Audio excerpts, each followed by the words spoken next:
Hello, my name is Reverend Dr. May Elise Cannon. Today is May 15th. Today is the 222nd day since October 7th. There are so many things happening, hostages still being held in Gaza. Gaza is still being bombed. One of the side effects of the ongoing violence, I just arrived in Amman, Jordan. I'm from Johannesburg, South Africa. I arrived back in the Middle East. I'll be here in Jordan for the next 4 or 5 days or so for meetings. And it's amazing the way the entire Middle East is affected by what's happening in Gaza and in Israel, by the ongoing crisis and Israel's war against Hamas. The driver on the way from the airport said that the economy here, and particularly the tourism industry, he said it's down 80 to 90%. The airport was empty. It was like that when I was here in January. I went to Bethany on the Jordan, my husband and I, and the chair of our board. We literally were the only 3 people there. And if you've been to that holy site, you normally have to book a week in advance to get tickets to be able to schedule the time when you're going to go. And just to think that so many millions of people are being affected, in addition to the devastation that we're talking about every day, in addition to the people dying, in addition to the people that are going hungry, that economies are also being devastated and lives are being affected in that way. Communities are experiencing major economic downturns. The Israeli economy, has been downgraded as the fighting and the violence continues. The driver described what's happening here as being similar to the effect in the United States after 9/11, where no one traveled, everything shut down. And think about this is happening so recently after the economic downturns from COVID, particularly on the tourism industry in 2020, through 2022. That happened in Jerusalem. The tourism, certainly for Israel, and especially for the West Bank, which is shut off because of the occupation. So the depression of the economy is another side effect of ongoing violence. And the Rafah invasion continues in Gaza, and the attacks in North Gaza continue. Fierce gun battles have raged in North Gaza's Jabalia and also in South Rafah, as the Israeli military incursions have intensified against Palestinian armed groups.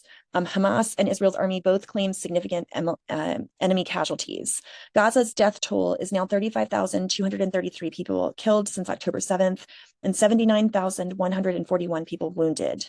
At least 82 Palestinians have been killed in the past 24 hours, which is the highest death toll in a single day in many weeks. I don't know if you know, the death toll was 170 or 180 up until the last couple of months, and then it decreased significantly. And so 82 Palestinians is quite high. I mean, it's just horrific. And each one of those numbers is a human being, is a person. And the majority are women and children, which, by the way, the UN had put out that number was incorrect. It was not that such a high percentage of women and children, but just in the last day or two, they said, actually, yes, it is the vast majority women and children. So I'd encourage you to look at that in the news. A Palestinian nurse was shot dead by Israeli forces in Jabalia refugee camp in the north of Gaza, where a fierce gun battle was taking place. Throughout the 7-month war in Gaza, Palestinian health workers have faced some of the highest risks. More than 500 have been killed. The International Rescue Committee said that it's facing significant disruptions to its humanitarian operations following Israel's ground operations in Rafah because of the closure of the Rafah crossing and the blockade on the entry of humanitarian workers and aid. In a press release today, the EU, the European Union's high representatives, urged Israel to end its military operation in Rafah immediately. They're calling for Israel to refrain from exacerbating the already dire humanitarian situation in Gaza and to reopen the crossing point at Rafah. Should Israel continue its military operation, it would put a strain on the EU's relationship with Israel. I just wish the US government would start speaking that way. Where are our Congress people shouting this from the rooftop? Where is our president saying enough, enough, enough? Instead, he's sending more weapons. Belgium's cooperation minister in Brussels told the rotating presidency of the EU that they back a complete ban on EU weapon exports to Israel. They're facing resistance from some EU members. CMEP's been calling on churches, denominations. They have signed letters to engage in advocacy with the Biden administration and on Capitol Hill, calling for a weapons ban to Israel in the midst of these atrocities. Reports in the past few days indicate that the UN was adjusting their numbers of people. I mentioned this about women and children. They said that they were downgrading their numbers, but that has now been clarified. The health ministry was changing their system in counting, but they've clarified that the percentages have actually not changed. Al Jazeera issued a report from a French doctor that's been working in Gaza and has been there during the invasion of Rafah, and he just said it's not human. Dr. Lana has worked in conflict zones across the globe: Syria, Libya, Yemen, Uganda, Ethiopia. He has never seen anything like the Israeli war on Gaza.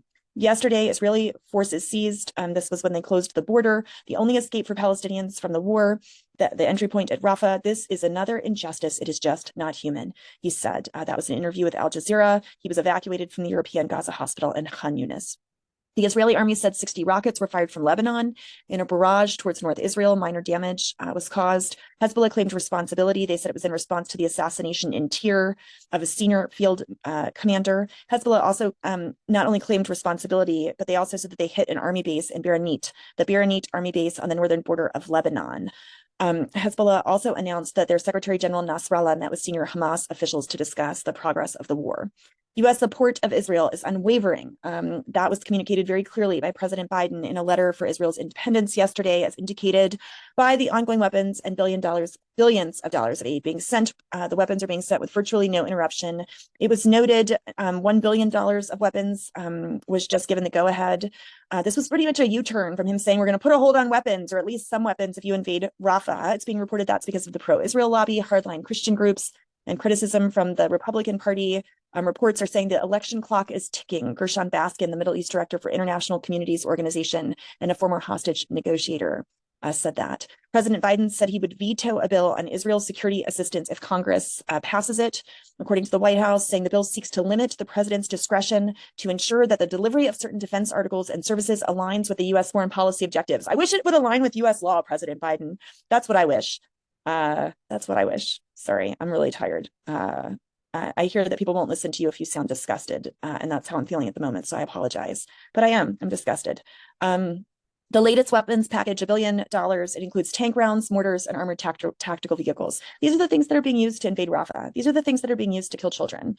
The chairman and ranking members of the Senate Foreign Relations and House Foreign Affairs Committees review weapons deals. The White House advisor, Jake Sullivan, said that the U.S. will provide the $26 billion of supplemental funding that was passed last month. We do not believe they should be dropped, but they are going to hold those heavy bombs because they don't think they should be dropped in populated cities. The 2,000-pound bombs and the 1,700, 500-pound bombs. Over concerns they might be used in Rafah. The actions the Biden administration are taking are so little and are so late. And you just want to say, come on, we can do better than this. We can do better than this. On one hand, Biden has urged Prime Minister Netanyahu not to invade Rafah without safeguarding civilians. And then he's literally sending the bombs to use against them after 7 months of war. Biden's support for Israel in this war against Hamas has emerged as a political liability, according to reports, particularly among young Democrats as he runs for re-election. Secretary of State Blinken has said that Israel needs a clear and concrete plan for the future of Gaza, as if there's going to be anything left at the rate we are going and the weapons we're sending. Lord have mercy. We can't have a vacuum in Gaza that's likely to be filled by chaos. Blinken said at the very time Israel was taking steps to improve humanitarian condition, Israel's limited operation in Rafah has had a negative impact. Restoring operational capacity of Rafah is an urgent problem. Oh, good. Keep talking, Secretary Blinken. I just want to, the administration keeps talking. And where are their actions and accountability? And where are they substantiating their claims with evidence? They say stop the war. They say care about civilians, and then they send weapons. Yes, actions speak louder than words. I feel like we were taught that when we were 5 years old.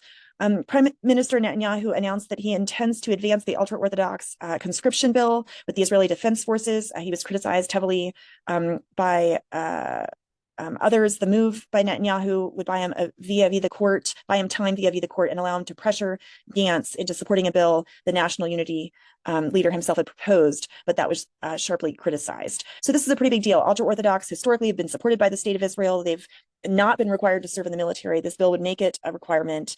Gantz sharply criticized Netanyahu about this. Many in the political arena dismissed this plan as a political ploy, saying that the state of Israel needs soldiers, not political tricks that tear apart people during the war. After a group of Israelis looted and set fire to aid trucks bound for Gaza on Monday, the IDF secured the passage of an aid truck through one of the border crossings near Hebron. Jordan foiled a suspected Iranian-led plot to smuggle weapons into the kingdom to help opponents of the ruling monarchy carry out acts of sabotage, according to 2 Jordanian sources, and rockets sounded in Gaza border communities in southern Israel. In the West Bank, Palestinian news reported that Israeli forces shot and killed 20-year-old Aysar Mohammed Safi in the city of El Bireh in the occupied West Bank. Safi was a student at Bir Zayt near Ramallah. He died in the hospital after being shot in the neck as Israeli forces attacked Palestinians. There was tear gas, sound canisters fired at Palestinian youth. Dozens were injured. He is one of nearly 500 people to be killed by Israeli forces and settlers in the occupied West Bank since October 7th. More than 4,950 have been injured. So a huge number injured since October 7th. Yemen's Houthis say they targeted a U.S. warship called Destiny in the Red Sea, and today commemorates 76 years since the Nakba, the great catastrophe of 1948 for the Palestinian people. Israel celebrated their independence yesterday. Palestinians remember the ongoing Nakba, Israel's displacement of nearly 2 million people in Gaza today. Since October highlights its historic denial of Palestinians' legal right to return, according to the United Nations. Amnesty International spoke about this, talking about the fate of Palestinians is more perilous than ever, dispossessed, subjected to systemic human rights violations under a brutal occupation, with those in Gaza also facing the imminent risk of genocide and grappling with famine. That's why today it is more important than ever to make the resounding call for Palestinians' rights. Human rights, the application of inner law. This has been going on for more than 76 years. And we at Churches for Middle East Peace are seeking justice and liberation for Palestinians, peace and security for Israelis, Palestinians, for all in the Middle East. And might we be ever diligent in calling for an end to all violence, an end to the atrocities in Gaza, the release of hostages held there, Palestinians being held without due process and unjustly in Israeli jails at the end of a 3/4 century-long struggle of Palestinians for self-determination. May God go before us, and may our efforts be effective toward peace.